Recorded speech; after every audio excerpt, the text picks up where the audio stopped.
अस्सलामुअलैकुम everyone, Aamir hammer academy में खुश आमदीद। आज के वीडियो में हम बात करने वाले हैं कि आप एक कामयाब फ्रीलांसर कैसे बन सकते हैं।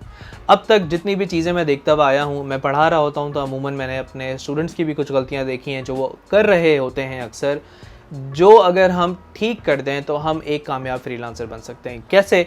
सबसे पहली चीज़ कि हमें 10 स्किल सीखने के बजाय एक स्किल पे महारत हासिल करनी है। मिसाल के तौर पे अगर मैं डिजिटल मार्केटिंग सीखता हूँ तो मैं गूगल ऐड सीख लेता हूँ या फेसबुक ऐड सीख लेता हूँ। साथ ही साथ मुझे जी अब वेबसाइट भी बनानी है, मुझे ग्राफिक डिज़ाइनिंग भी करनी है। अगर इन सारी झमेलों में मैं पड़ जाता हूँ तो उससे क्या होगा कि मैं एक जगह का भी नहीं रहूँगा। सबसे पहले एक स्किल पे महारत हासिल करनी है। मैं आपको ये नहीं कह रहा कि आगे जाके आप मुख्तलिफ स्किल्स नहीं बेचें, मगर स्टार्ट लेने के लिए आपकी महारत एक स्किल के ऊपर होगी और उसी पे आप फोकस करेंगे। तो ये है हमारा पहला पॉइंट। उसके बाद उसी स्किल को अब हमने बेचना सीखना है। बेचना कैसे सीखते हैं? कम्युनिकेशन स्किल के ज़रिए। मिसाल के तौर पे एक इलेक्ट्रिशियन है जो आपके घर आता है और आपके घर आके आपका स्विच अगर ख़राब है वो चेंज करके चला जाता है, और आप आपके मोहल्ले में एक से ज़्यादा इलेक्ट्रिशियन को जानते हैं, मगर आप उसी बंदे को बार बार बुला रहे होते हैं। ज़रूरी नहीं है इलेक्ट्रिशियन हो, कुछ भी हो सकता है, प्लम्बर हो सकता है, कोई भी।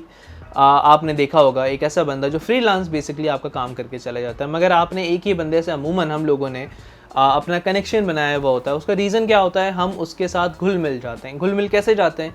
क्योंकि शायद उसकी कम्युनिकेशन स्किल्स जो दूसरे लोग वहाँ पे मौजूद हैं उनसे ज़्यादा अच्छी होती हैं। उसके बात करने का अखलाक, उसके अल्फाजों का चुनाव, ये सारी चीज़ें बहुत ज़्यादा हमें अच्छी लग रही होती हैं, जिसकी वजह से हम उसी के साथ काम करना पसंद करते हैं और उसको ये चीज़ बेचना आती है। यानी कम्युनिकेशन स्किल्स अगर आपको नहीं आती, आपको कम्युनिकेट करना नहीं आता, अपनी बात पहुंचाना नहीं आती, तो आप अपना हुनर नहीं बेच पाएंगे। और ये सबसे बड़ा मेजर पार्ट है जिस वजह से हम फ्रीलांसिंग में कामयाब नहीं होते। तीसरा पॉइंट है वक्त के साथ साथ अपनी कदर बढ़ाते जाना। मिसाल के तौर पे किसी बंदे ने मिसाल के तौर पे फाइवर पे काम करना स्टार्ट करा। फाइवर में वैसे रिकमेंड नहीं करता, अपवर्क रिकमेंड कर रहा होता हूँ, मगर लेट्स से अब वो क्या करता है, $5 की एक गिग बनाता है और गिग बनाने के बाद उस पर सर्विसेज देना शुरू करता है।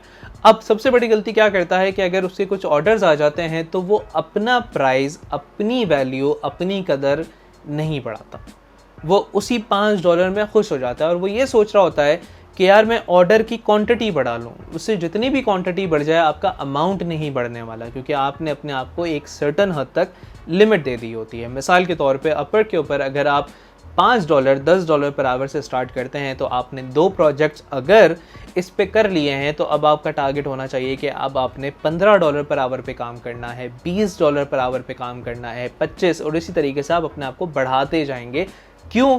क्योंकि अगर आप अपनी कदर नहीं बढ़ाएंगे तो दुनिया आपकी कदर नहीं बढ़ाने वाली। ये चीज़ अपने माइंड में सबसे पहले बिठा लें कि कोई इंसान की कदर तभी होती है जब वो दिखाता है कि हाँ जी मेरी कदर है और इतनी मेरी कदर है मेरे मुताबिक। और वो कदर बढ़ती कैसे है? वो कदर बढ़ने के लिए वही वाली चीज़ कि आपको अपने आप को एक स्किल में मास्टर बनाना होता है, और स्किल वो सिलेक्ट करें जो हाई पेइंग स्किल्स हैं। और ये हमारा चौथा पॉइंट है कि स्किल वो सिलेक्ट करें जो हाई पेइंग है।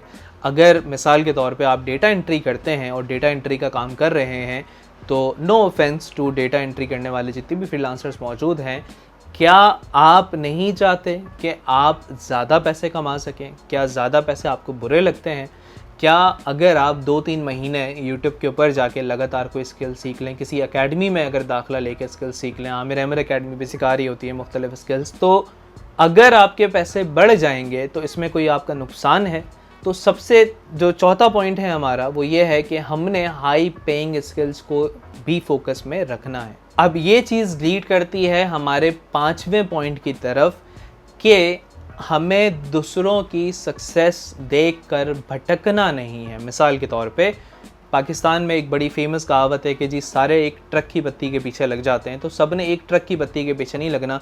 आपने देखा जी फलाने ग्रुप के अंदर एक बंदे ने सक्सेस स्टोरी डाली है, उसने 10 लाख रुपए बना लिए ई कॉमर्स करके या फिर क्रिप्टो करेंसी के अंदर जाके। अब आप उसी ट्रक की बत्ती के पीछे लग जाएंगे अपना काम छोड़ के। आप अपने आप को माहिर नहीं बना रहे अपने काम में और दूसरी कामों के अंदर पड़े जा रहे हैं, जिसकी वजह से ना आप उधर के रहेंगे ना इधर के रहेंगे। एक ये बहुत इंपॉर्टेंट रीज़न है जिसकी वजह से आप कामयाब नहीं हो पाते फ्रीलांसिंग के अंदर। एक चीज़ पकड़ें, ट्रक की बत्ती के पीछे नहीं लगना है। कोई अगर सक्सेस स्टोरी डाल रहा है आपके लिए डिस्ट्रैक्शन है, उन चीज़ों से दूर हो जाएं, उन ग्रुप्स को लीव कर दें। हाँ, जहाँ पे वैल्यू मिलता है ऑफ कोर्स वहाँ पे अपने आप को रखें, जहाँ पे आपका मेंटल लेवल, मेंटल ग्रोथ होती है वहाँ पे अपने आप को ज़रूर शामिल रखें। तो ये 5 पॉइंट्स हैं जिसकी वजह से हम, मुझे लगता है, फ्रीलांसिंग में कामयाब नहीं हो पाते, और अगर आप इनको इम्प्रूव करते हैं, इनके ऊपर काम करते हैं, तो आप फ्रीलांसिंग के अंदर कामयाब हो सकते हैं। मज़ीद अगर आपका कोई भी सवाल है तो आप कमेंट में पूछ सकते हैं। मुझे इंस्टाग्राम पे फॉलो करना मत भूलिएगा। मिलते हैं अगले वीडियो में, तब तक के लिए अल्लाह हाफ़िज़।